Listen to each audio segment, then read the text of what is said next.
Jio brain নামে একটা AI platform তৈরি করছে, যা রিলায়েন্সের সব কাজকর্মে নতুন মাত্রা যোগ করবে।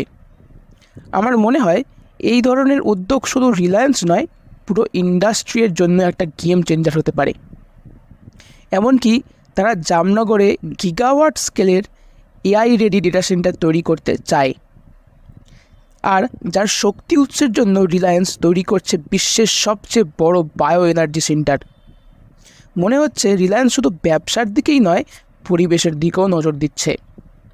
এই ধরনের প্রজেক্ট আমাদের ভবিষ্যতের জন্য অত্যন্ত গুরুত্বপূর্ণ।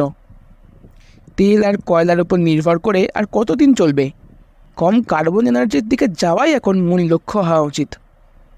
আর এটাই হয়তো সেই সময় যখন রিনিউয়েবল এনার্জি মেন স্ট্রিম হতে চলেছে। আর এই ডেটা সেন্টার সমস্ত রকম জটিল এআই প্রসেসিংয়ের কাজে সাহায্য করবে।